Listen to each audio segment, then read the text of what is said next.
Bienvenue chez Cerveau Puissant, le podcast des phrases qui réveillent. Un espace où l'on parle de ce qui façonne une vie, des peurs qu'on dépasse, des mots qui sauvent, des chocs qui révèlent, des valeurs qui tiennent debout.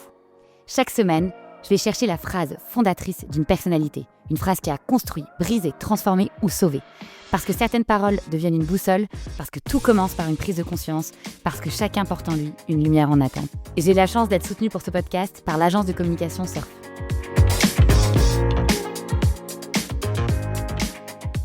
Léa, je suis très heureuse que tu sois avec nous aujourd'hui. Merci. Tu as cette capacité rare de parler d'amour avec honnêteté, sans phare, sans chercher à édulcorer ce qui fait mal, et en même temps laissant toujours une place immense à la beauté. Ce que j'admire chez toi, c'est cette manière d'aller droit dans le cœur des choses. Tu racontes les liens avec une finesse qui touche immédiatement, parce que chacun de tes mots vient d'un vécu, d'une expérience qui a été regardée en face.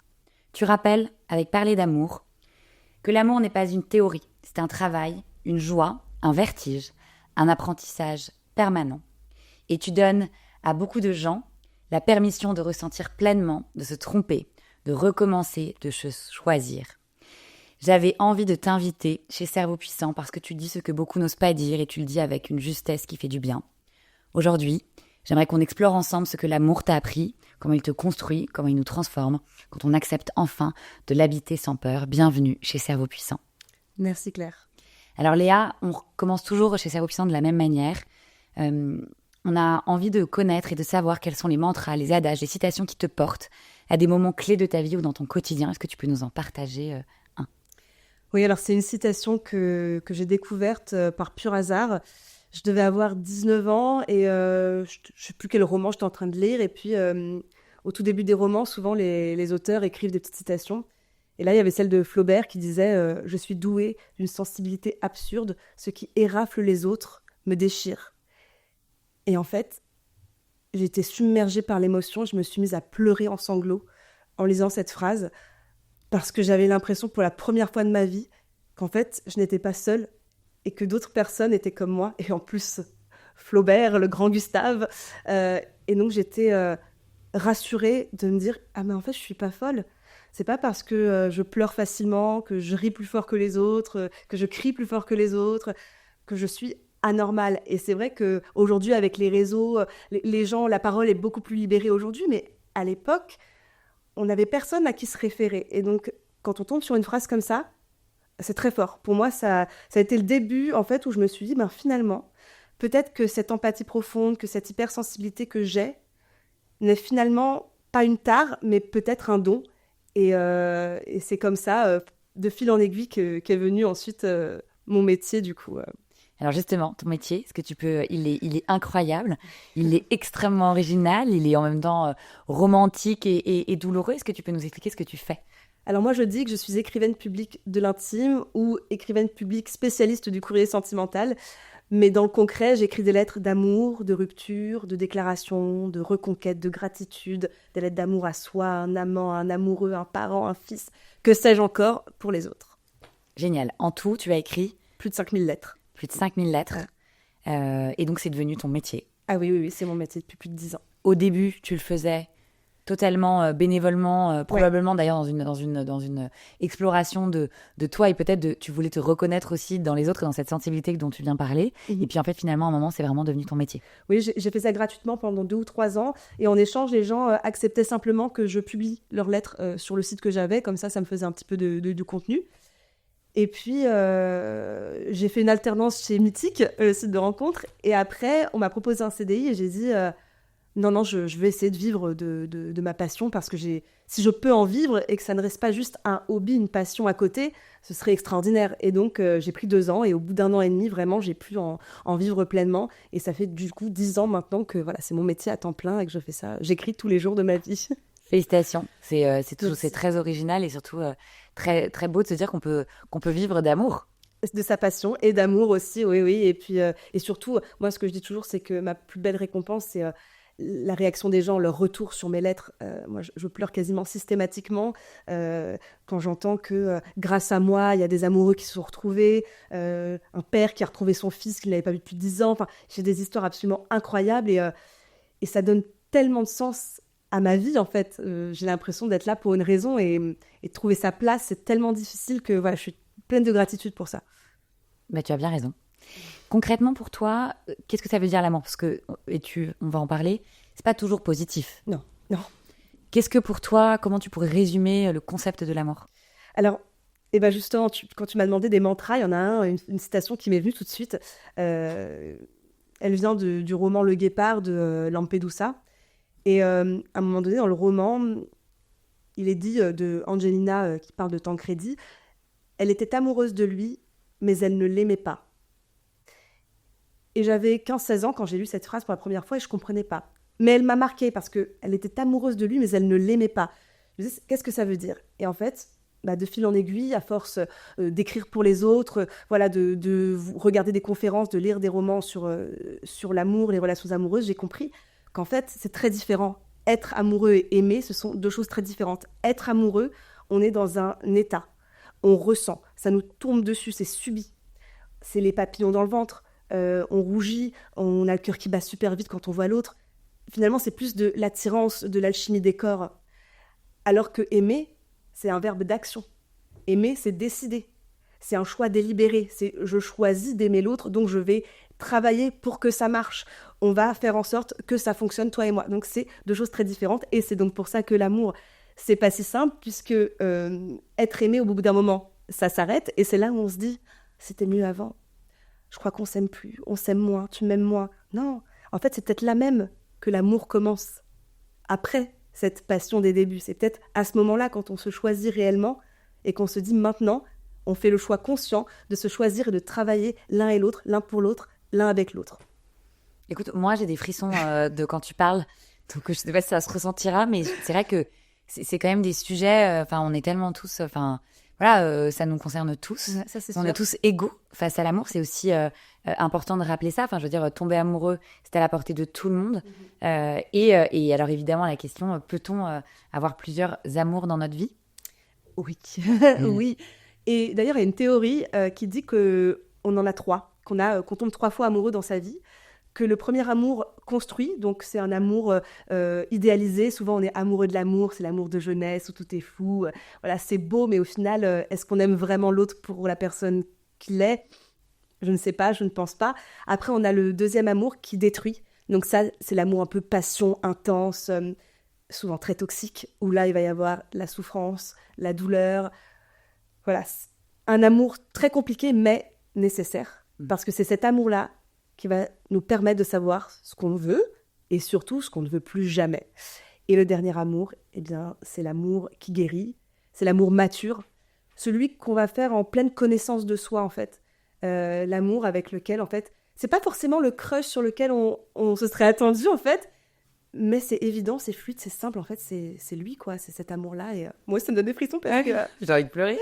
parce que je sais pas, cette théorie, pour moi, elle est hyper vraie. Enfin, en tout cas, pour ma part, c'est exactement ça. Et donc, du coup, ouais, moi, voilà, j'y crois beaucoup à cette théorie. Je la trouve belle et pleine d'espoir aussi. Pleine d'espoir. Alors, avant l'espoir, nous, Cerveau Puissant, on aime beaucoup parler de l'évolution, de la résilience, du courage, de la liberté. Et je crois que tu as raison, on n'est pas tous obligés de passer par là, mais c'est vrai que nombreux d'entre nous passent par cet amour toxique. Est-ce que tu peux nous en parler concrètement? Et deuxième point, est-ce que nombreuses de tes demandes viennent de gens qui ont besoin de se sortir de cet amour toxique ou pas du tout? Tu as plein de... Alors, il y en a beaucoup qui vivent des amours toxiques et beaucoup qui ont vécu des amours toxiques. Et les lettres qu'on me demande à ce sujet, il y a beaucoup de lettres qu'on me demande pour soi-même. Beaucoup de femmes qui ont été brisées et qui me demandent des lettres à relire à l'envi, comme des mantras justement, pour se rappeler en fait qu'elles sont géniales, qu'elles sont fortes et que c'était pas elles le problème en fait. Et qu'elles étaient à la hauteur et qu'elles l'ont toujours été. Et donc du coup, voilà, ça c'est plutôt on va dire des punchlines, des lettres un petit peu de motivation. Et puis il y a celles aussi, alors je sais les hommes vont dire « Ah mais nous aussi on peut avoir des femmes toxiques ». Oui, mais moi c'est vrai que souvent c'est les femmes qui ont vécu des relations toxiques. Et ce qui est beau, c'est que j'ai parfois des hommes qui me demandent des lettres d'amour pour ces femmes qui ont été brisées. Donc un amoureux qui veut justement rassurer et dire moi je suis pas comme l'autre là. Libère tes chaînes, avec moi t'es libre et avec moi ça va être beau. Donc sois sereine. Et ça, j'en ai pas mal, des lettres comme ça d'hommes qui ont envie de faire du bien. Résultat, dans ta communauté ou dans tes demandes, dans tes clients, il y a plus d'hommes ou il y a plus de femmes? Franchement, c'est kiff-kiff. C'est vraiment 50-50. Mais par contre, il y a un petit schéma qui se reproduit souvent. En tout cas, je trouve que les hommes sont beaucoup plus nombreux à demander des lettres de reconquête. Et j'en ris, mais en vrai, ça m'énerve parce que les hommes, désolé messieurs, mais souvent, il y a un schéma. Je dis pas tout le monde, mais souvent... Les femmes vont pendant des années leur tendre des perches, leur dire des avertissements, leur dire voilà, je suis malheureuse quand tu fais ci, quand tu dis ça, quand tu machin. Oui. Oui. Ouais. Il n'y a rien qui change. Et à chaque fois, la femme quitte, et là, c'est moi qui arrive, lettre de reconquête, j'ai fait une thérapie, j'ai changé, j'ai machin. Pourquoi? Mais en fait, ça fait 10 ans qu'elle te demande de faire une thérapie, ça fait 10 ans qu'elle te demande de faire ça, de vider le lave-vaisselle, de t'occuper des gosses. Et en fait, c'est terrible parce que les hommes sont vraiment démunis, hein. Ils font pas semblant, et ils font vraiment un gros travail sur eux-mêmes. Et ils changent réellement. Mais le problème, c'est qu'ils le font souvent trop tard. Alors parfois, ils ont une nouvelle chance. Mais je trouve ça tellement triste parce qu'en fait, ils ont tout en eux pour pouvoir vivre une belle relation. Mais tant qu'ils n'ont pas le déclic, et souvent ils me disent, hein, c'est la plus grosse claque de ma vie, c'est l'électrochoc de ma vie. C'est dommage de devoir en arriver là. D'autant que j'ai pu aussi remarquer que globalement, les femmes, quand elles rompent physiquement, ça fait 3 ans qu'elles l'ont fait mentalement. Hein. Non, ce qui est vrai, c'est que ça, c'est quand même important de rappeler que la femme la femme peut être très fidèle pour des raisons évidemment de stabilité familiale. Mais quand une femme en général décide de partir, il est rare qu'elle revienne. Enfin, je veux dire, en fait, on se met déjà en marche. Enfin, en fait, comme tu l'as dit, le trajet mental est tellement douloureux pour nous qu'une fois qu'en fait on décide, comme tu dis, il y a tellement de choses qu'on a mis en place. Le deuil est presque déjà fait, en fait. Exactement. Et ça, tu as raison. Je crois qu'on n'en parle pas assez. Je pense que les hommes se disent non, mais elle me menace, mais c'est pas vrai, elle partira jamais. Et effectivement, je te rejoins. Enfin, autour de nous, on voit vraiment qu'une femme, souvent, quand elle part, elle revient pas. Et ce qui est parfois triste parce qu'elle ne rêvait que d'une seule chose, c'était de rester. Exactement. Et en plus, tu dis, elle me menace, mais en fait, souvent, ils se disent juste, ah, mais du jour au lendemain. Moi, souvent, je n'ai pas compris. Elle est partie du jour au lendemain. Mais non, pas du tout. Tellement pas. Et vraiment, il y a un fossé. Vraiment, en termes de compréhension de la rupture, il y a un fossé. Concrètement, si tu peux donner justement des tips aujourd'hui ultra concrets, quel serait-il à un couple en difficulté ou à un couple qui veut durer longtemps? Déjà, prendre soin de son couple. Alors, ça peut paraître bête, mais il y a un thérapeute très célèbre sur les relations amoureuses qui s'appelle Gottman et qui dit que non, le facteur clé numéro 1 pour faire durer son couple, ce n'est pas la communication, c'est la gentillesse. Et ça paraît évident en fait, mais on oublie d'être gentil en couple très vite, où à un moment donné, il y a le mépris qui arrive, les disputes incessantes, les reproches, alors que vaut mieux être dans la gratitude que le reproche.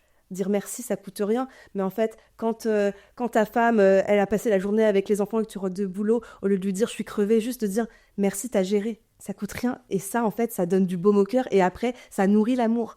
Moi, je le dis toujours aussi que alors, il y en a qui vont dire que tout le monde n'a pas les moyens et le temps d'eux. Moi, je pense qu'on a les moyens et le temps d'eux pour tout ce dont on a besoin et ce qu'on veut vraiment dans la vie. Ça fait 6 ans donc ça fait 16 ans que je suis avec mon chéri et ça fait 6 ans qu'on a décidé de faire une thérapie de couple mensuelle alors que tout va bien. Et on a cherché un thérapeute et au début, les thérapeutes ne comprenaient pas parce qu'on disait voilà, on n'a pas de problème à régler. Ah, c'est génial. Et on nous disait mais alors, non, du coup, non, je comprends pas. Et un jour, il y en a un qui nous dit ah mais oui, vous voulez entretenir les gènes du couple? Oui monsieur, précisément. Et ça fait 6 ans que tous les mois, on a notre petit rendez-vous et que même quand on pense que tout va bien, on trouve toujours quelque chose qui va pas bien. Et parfois le matin, on se dit écoute, moi je t'aime trop, j'ai rien à dire et tout. Puis on arrive sur le rendez-vous et ça pète et ça fait du bien. Parce que comme ça, il n'y a pas de rancœur qui s'accumule, tout est transparent. Et comme je dis toujours que je pense que tout le monde devrait faire une thérapie personnelle, je pense aussi qu'en couple, le couple c'est un travail et d'avoir un arbitre pour nous aider à faire ce travail, c'est génial et il ne faut pas en avoir honte. Voilà. Bravo, tu as bien raison de le rappeler, c'est très important. Toi, à quel moment tu as compris que l'amour n'était pas un état, mais un apprentissage? Ça a pris du temps. Ça a pris beaucoup de temps. D'ailleurs, je remercie mon conjoint de m'avoir permis de faire cette transition parce qu'il a été très compréhensif. Après 3 ans de relation, moi, justement, j'étais dans cette remise en question de « c'était mieux avant, tu m'aimais plus avant ». Voilà, il y avait plus de fusion, plus de passion. Et en fait, c'est lui qui m'a fait prendre conscience. Il me disait « mais mais c'est génial, regarde comment on est plus posé, on s'engueule plus, on s'engueule beaucoup moins, il y a plus de stabilité, finalement on construit. Enfin, en fait, c'est lui qui m'a fait prendre conscience que moi je suis très intense, très passionnée, très extrême. Lui est tout l'inverse. Et heureusement en fait, parce que du coup il m'a apporté cette stabilité qui me fait beaucoup plus du bien que cet état mental extrême que je recherchais absolument avant. Aujourd'hui, je me sens tellement plus apaisée et plus alignée avec moi-même. Et pourtant, je l'aime beaucoup plus aujourd'hui, après 16 ans, Quand tu l'as rencontré. quand je l'ai rencontré, quoi. Alors, question, je pense que tout le monde se pose, c'est après les enfants, c'est quoi pour le coup les bons conseils? Ah oui. Alors, quand je suis tombée enceinte, ma plus grande angoisse, la seule chose à laquelle je pensais, c'est il ne faut pas que mon couple change, il ne faut pas que mon couple change. J'étais pas du tout cette mère qui pensait qu'à son bébé et tout. Au contraire, je culpabilisais, je me disais, je ne pense qu'à mon couple alors que je vais avoir un bébé. Et du coup, j'ai tout mis en place pour gérer le truc quand j'allais accoucher. En fait, déjà, avant d'avoir un enfant, je pense que c'est bien de... j'exagère quand je dis de contractualiser, mais moi, j'ai vraiment écrit noir sur blanc ce qui allait se passer, en disant, voilà ce qui risque de changer, comment on va gérer. Parce que attendre que l'explosion arrive et dire au secours, je me cache. Non, en fait, il vaut mieux prévoir. Enfin, moi, je préfère prévoir. Prévenir que guérir, c'est un peu mon mantra. Du coup, je suis un peu contre le fric parfois, c'est vrai. Mais voilà, je préfère. Et donc, avec mon chéri, je lui ai fait écouter pas mal de podcasts. Des podcasts aussi sur la paternité, parce que je lui ai écouté des podcasts sur la maternité, mais quand c'est les pères qui parlent, ça parle plus aux hommes, évidemment. On lisait des bouquins, et voilà. J'ai dit, ça et ça va changer. Comment on va faire en sorte que ça fonctionne encore, ça. Ensuite, je lui ai dit, moi, je veux qu'au moins une fois par mois, on se fasse un dîner en amoureux, qu'on sorte dès le début. Alors, au début, c'était facile quand bébé est là, et tu peux l'emmener en poussette Bien et sûr. tout, voilà. Et on a eu la chance aussi que ma mère acceptait de venir le garder une fois par mois, vraiment toute la nuit. Et là, vraiment, on se faisait des grosses soirées avec nos amis. On faisait comme avant. Et une fois tous les 6 mois, c'est un week-end. Et une fois par an, c'est au moins 5 jours en amoureux. Voilà, c'est des petites choses. Mais ça fait très contractuel. Mais je trouve que d'avoir des goals comme ça, des objectifs de date, de timing, ça permet de le faire. Parce que si tu te dis juste, ouais, ce serait bien. Ouais, ce serait vraiment bien qu'on se fasse un truc à deux. Bah, en fait, tu le fais pas ou tu laisses traîner. Et du coup, t'en fais vraiment pas souvent, quoi. Ce qui est vrai, c'est qu'on se laisse, on adore les enfants et on aime être avec eux, mais on se laisse vite submerger. Bien sûr, et c'est normal. Et on a plus de moments à deux, et en fait, on peut passer une longue vie sans avoir des câlins, de la tendresse, En se de la perdant complicité, complètement. et ne parler que d'éducation. Et en plus, moi, je dis toujours que généralement, les enfants, ils naissent de l'amour, du couple. Et donc, pour moi, leur montrer ce modèle d'amour, c'est hyper important. Et même au quotidien, moi, j'ai besoin que mes enfants voient qu'on s'aime, qu'on s'embrasse, qu'on se fasse des câlins, et qu'ils aient ce modèle d'amour joyeux, léger. Et que oui, c'est pas grave si on s'engueule de temps en temps. On peut avoir des difficultés et remonter la pente. C'est ça aussi, je trouve, l'importance de leur montrer. Et voilà, de ne pas oublier le couple, que c'est grâce au couple que les enfants sont là, et de ne pas être qu'une mère ou qu'un père, mais voilà, je pense qu'on peut être une mère, une femme, une épouse, une business girl, enfin, c'est trop cool, c'est trop... Enfin, profitons de ça, ne nous mettons pas juste, ne nous enfermons pas dans une étiquette, quoi. Bien sûr. Ensuite, est-ce que tu peux donner un conseil, ou de ce que tu as vu, de toutes les lettres que tu as écrites, lorsque nous avons une déception amoureuse, notamment une tromperie, Ouais. Quelle est la meilleure attitude à adopter et la meilleure manière de pardonner, d'avancer, de se pardonner, enfin... C'est hyper compliqué, les tromperies, hein. J'en ai énormément, malheureusement. C'est très compliqué parce qu'il y a tellement de cas possibles. Parfois, et souvent, en vrai, les trois souffrent. Le triangle amoureux souffre, chacun pour une raison. Et c'est très, très difficile parce que forcément, celui qui trompe, c'est celui qu'on vise en premier, mais parfois, lui aussi souffre énormément. C'est pas toujours le bourreau qu'on imagine. Parfois, si. Il y a des gens qui trompent de façon totalement sans scrupules et de façon répétitive, etc. Voilà. En fait, il y a tellement, entre guillemets, de façons de créer un adultère que c'est compliqué. Mais celui qui se fait tromper, c'est absolument terrible. C'est une douleur dont on n'en ressort jamais indemne. La confiance, elle est brisée parfois pour toujours. C'est très, très, très compliqué par la suite de faire confiance dans sa vie, amoureuse et même dans sa vie tout court. Et donc moi j'ai eu des femmes brisées. La dernière que j'ai en tête là, ça me donne des frissons parce que j'ai énormément pleuré en lui écrivant sa lettre, parce qu'elle avait fait ils avaient fait plein de FIV pendant, je sais pas, 7 ans, 8 ans. Elle était cardiologue, un médecin. Elle bossait 12 heures par jour, elle n'avait pas de vie. Et en fait, là, elle m'écrivait parce qu'elle venait d'apprendre que il la trompait en fait depuis très très longtemps. Et donc elle disait ma vie est fichue parce que j'ai arrêté de bosser, parce qu'avec toutes les FIV et tout, j'ai dû arrêter de bosser. Donc là, mon boulot, il est au point mort. J'ai 42 ans, je sais que j'aurai plus d'enfants parce que voilà, il m'a trompée, il part. Et donc moi, je suis qui ? Je suis quoi ? Ça me donne pleurer encore. Mais genre, je suis plus rien. Ma vie est finie. Elle m'a dit, j'ai 42 ans, ma vie est finie. Et en fait, c'était horrible parce que j'avais envie de la prendre dans mes bras, de lui dire non, mais en fait, moi, quand j'écris pour les autres, je me mets entièrement à leur place et j'étais en larmes parce que je comprends trop, bien sûr que tu as la sensation que ta vie, elle est finie. Même si c'est pas vrai et qu'il y a encore plein de possibilités, bien sûr qu'à ce moment-là, il y a tout qui s'effondre, tout. Et en plus, elle me disait, je perds non seulement mon ami, mon amour, mais c'était aussi mon ami, mon confident, ça fait 12 ans qu'on est ensemble. Enfin, voilà. Et donc, je pense qu'il faudrait quand même que les gens comprennent bien avant de tromper qu'ils vont détruire quelqu'un et que, oui, comme je disais tout à l'heure, l'amour, ça peut nous tomber dessus, le ressenti, etc. On a tous vécu un crush en soirée où on se dit, waouh, on est ultra attiré. Mais c'est un choix de dire oui à cette attirance. C'est un choix d'aller jusqu'au bout de la chose. Donc, voilà. Parce que souvent, il y a des gens qui me disent, oui, mais on faisait plus rien ensemble, on faisait ça. Bah oui, mais alors dans ce cas-là, parlez-en. Et si ça marche pas, stop, vous arrêtez la relation avant de tout briser comme ça. Voilà. Bon, après, je peux en parler. Chaque sujet, je peux en parler des heures, mais... Alors justement, on voit de manière, ça pourrait durer effectivement, et déjà, il y a 1000 questions dans la tête en plus de ce qu'on avait préparé. Est-ce que tu peux justement nous lire quelques-unes des lettres qui sont touchantes, qu'on voit Oui, j'en ai mis plusieurs exemples un peu différents. Il y a une petite phrase aussi que j'aime beaucoup, que j'avais écrite. Une fleur guérit et grandit quand elle est bien traitée et aimée. Les gens aussi. Voilà, c'est tout simple, mais petit mantra à coller sur le front de tout le monde et se rappeler chaque jour. Après, voilà, alors, pour une lettre d'amour, par exemple, tu n'es pas ma première relation, ni mon premier baiser, ni mon premier je t'aime.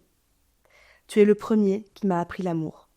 Que l'amour vrai est cette connexion rare et profonde qui transcende notre être et révèle en nous le meilleur. Une alchimie des âmes et des corps qui nourrit le cœur et donne du sens à chaque respiration. Tu n'es pas ma première fois, non. Tu es mon premier amour. Voilà, ça c'est un petit exemple de lettres d'amour très très beau, très très fort, des lettres d'âme sœur. De la même manière, il y a des gens qu'on apprend à aimer au fil des années. Avec toi, ça a été instantané. Je t'ai aimé d'un coup de foudre, d'un coup de cœur, d'un coup d'âme. Je n'ai pas eu besoin d'apprendre à t'aimer. En un seul regard, c'est toi qui m'as appris la définition de ce verbe trop convoité. Ce n'était pas une rencontre, c'était des retrouvailles, comme si mon âme te reconnaissait d'une vie antérieure. Voilà, ça c'est quand on a le coup de foudre. Ouais, le coup de foudre. Moi, j'ai eu la chance de le vivre il y a 16 ans et j'ai vraiment eu cette sensation que je le retrouvais, quoi. Et une petite dernière. À toi qui rêves d'un amour vrai, respectueux et profond. Non, tu n'en demandes pas trop. Tu n'es pas en faute de vouloir plus, d'exiger un cœur entier et non des miettes. Chaque fois qu'un homme te montre qu'il hésite à s'ancrer, à vraiment plonger dans les profondeurs de ce que signifie aimer, laisse-le partir. Non par amertume, mais par respect pour toi-même, par amour pour ton propre cœur. Tu mérites quelqu'un qui n'a pas peur de s'engager, quelqu'un qui est excité à l'idée de bâtir quelque chose de beau avec toi. Alors laisse partir celui qui hésite à s'ancrer. Voilà, par exemple. Waouh. Moi, je veux des lettres d'amour tous les jours de toi. Allez. Alors concrètement, je pense que ce que tout le monde va se poser, c'est ça. Comment donc on t'écrit sur les réseaux, ça coûte combien ? T'en écris une, t'en écris 1000, parce que comment ça se passe ? T'écris ça, mais quelqu'un répond et après toi tu réponds ? Alors, donc les gens me contactent effectivement, souvent c'est via mon Instagram qui s'appelle parlerdamour.fr. Il y a dans la bio, là, il y a le petit lien donc, où on arrive sur mon site sur lequel on peut commander lettres ou discours. Je fais aussi discours, mariage, enterrement, anniversaire. Et donc ils ont un formulaire à remplir parce que tout se passe via écran interposé. Pourquoi ? Justement pour laisser libre cours. Les gens comme ça n'ont aucune barrière, aucune pudeur et je peux plonger dans leur intimité la plus totale. Celle qu'elles ne partagent même pas avec leur meilleure amie. Vraiment, j'ai vraiment tous les détails. Et j'adore. Non pas parce que je suis voyeuriste, mais parce que je trouve ça merveilleux de voir qu'il existe autant de façons d'aimer que de gens. Et donc ensuite, ils remplissent leur formulaire, donc ils vont m'expliquer pourquoi, pour qui, pour quel ton ils veulent véhiculer. Parfois, on va me demander un poème, enfin en tout cas quelque chose de poétique, de littéraire. Parfois, on va me dire non, moi je veux quelque chose de brut, de puissant, des punchlines. On m'a déjà demandé d'écrire une lettre d'amour sous forme de pièce de théâtre, sous forme avec des métaphores filées. Enfin, c'est génial, il y a plein de choses qu'on peut faire. Une maman qui m'a demandé un discours pour son fils qui était chef cuistot, un discours pour son mariage sous forme de recettes de cuisine. Ah, génial. Voilà, c'est très chouette. Et donc ensuite, elle procède au paiement. Donc c'est 70 € la lettre que j'écris entre 3 à 5 jours ouvrés, ou 90 € si c'est en 24 heures. Là, c'est le forfait rush. Et ensuite, j'écris leurs lettres et voilà. Après, je ne peux pas en prendre un nombre illimité, donc je bloque les commandes.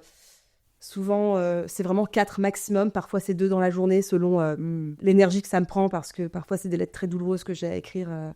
La dernière que j'ai en tête, c'était une lettre pour une maman qui allait se faire euthanasier, donc d'un fils pour sa mère, pour dire adieu. Donc là, voilà. Moi, quand j'écris une lettre comme ça, je ne vais pas faire un discours de mariage derrière, quoi. C'est compliqué. C'est clair. Voilà. Ouais. Et ces lettres-là, tu les diffuses plus sur Instagram? Alors, les lettres que je diffuse sur Instagram sont soit des lettres où on m'a dit oui, tu peux les diffuser, soit je vais changer complètement. En fait, je vais m'inspirer d'un contexte, d'une situation pour laquelle j'ai écrite, et je vais écrire autre chose. Évidemment, les lettres sont complètement anonymes et personnelles. Je ne me permettrai jamais de divulguer quoi que ce soit. Voilà, c'est comme un médecin du cœur. C'est beau, c'est le serment d'Hippocœur. Serment d'Hippocœur. Écoute, moi, je pourrais encore te poser 1000 questions, 1000 sujets sur toutes les formes de l'amour. On pourrait toutes les décortiquer. Mais je pense que tu reviendras nous voir. Avec grand plaisir. Et merci, j'ai eu des frissons tout le long. Enfin voilà, moi aussi j'ai envie de pleurer. On se rend compte aussi que cette émotion si simple, si pure, que l'amour c'est quand même le plus beau sentiment que notre corps nous offre. Et donc osons l'amour, Ouais. et osons écrire des belles lettres d'amour ou des lettres tout court. Le pouvoir de la parole viendra toujours nous guérir de tout. Complètement. Merci Léa d'avoir été parmi nous. Merci à toi de m'avoir invitée. Si tu as aimé ce podcast, abonne-toi pour ne rien manquer des prochains épisodes, soutenir Cerveau Puissant et suivre toutes les actualités, les échanges à venir et les contenus que je prépare pour continuer à nourrir ce qui fait vraiment la différence.